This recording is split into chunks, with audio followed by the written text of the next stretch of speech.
tobanka arrimahan barnaamijka duhurnimo idinkugu haynana waxaa kamid ah madaxweynihii hore ee dowlad deegaanka Soomaalida Cabdi Maxamuud Cumar oo ra'iisul wasaaraha Itoobiya ka codsaday inuu cafiyo isaga iyo dadka la eedeysan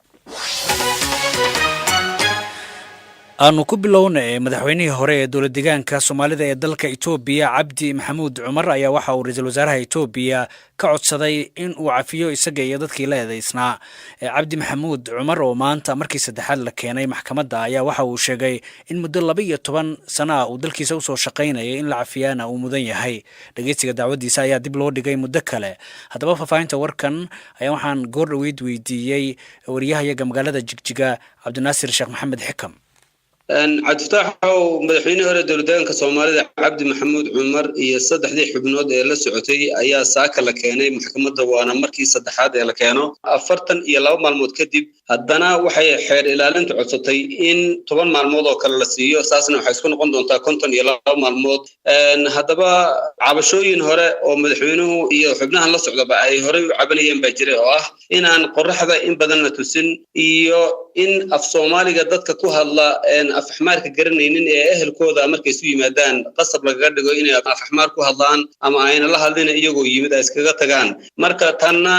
saddexdii jeer hore way ka cabanayeen haddaba garsoorihii maanta maxkamadda fadhiyay ayaa xeer ilaalintii in badan la hadlay wuxuu ku yiri saddex jeer oo hore ayaan siinay fursad haddana fursad labaad baan siinay marka waxaad samaysaan buuri marka aad hadda noo timaadaan ee 10 bari dhamaato waa inaad la timaadaan buuri dimuqraadiyadiin iyo dambiyada dadkan aad ku daba haysaan ma waxaad rabtaan buuri inaan aad sanad iska jiidataan baad rabtaan ereygaas oo isticmaalay oo garsoorihii uu ku yiri madaxweynuhuna markiiba wuxuu yiri maadaama iscafis aan ku jirno oo xilli iscafis oo ra'iisul wasaaraha waliba arrintaas ka timid 12 sano waddanka u soo shaqeynay waxaan ka codsanaynaa buuri ra'iisul wasaaraha oo fariinta naga gudbisaan hadaad maxkamadda guud tihiin in cafis naloo fidiyo haddaba arrintu saasay ku dhamaatay toonbari kadibna waan sugi doonaa bal waxay la yimaadaan xeer ilaalintu iyo dambiga lagu soo ogo xubnahan iyo waliba madaxweynaha hore dowlad deegaanka Soomaalida Cabdi Maxamuud Cumar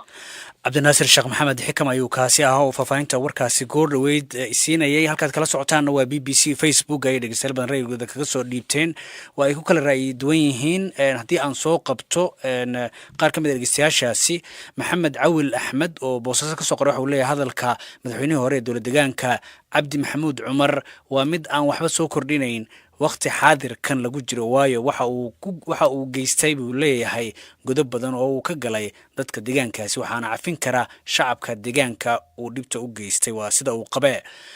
Cabdulqaadir Saqawudiin taleex buu ka soo qoray waa ku raayidweynaha dhageystahaasi waxa uu leeyahay hadalka ka soo yaray madaxweynihii hore ee dowlad deegaanka Soomaalida waan soo dhaweynayaa balse waa in uu hor yimaadaa shacabka Soomaalida si ay u cafiyaan waayo shacabka ayaa u nuglaa dhibaatooyinka waxaan qaar ka mid ah dhageystayaasha BBC ee Facebook dhageystayaal idinkana ra'yigiina waad ka soo dhiiban kartaan warbixinaha dhowaanta halkaasi ku daabacnay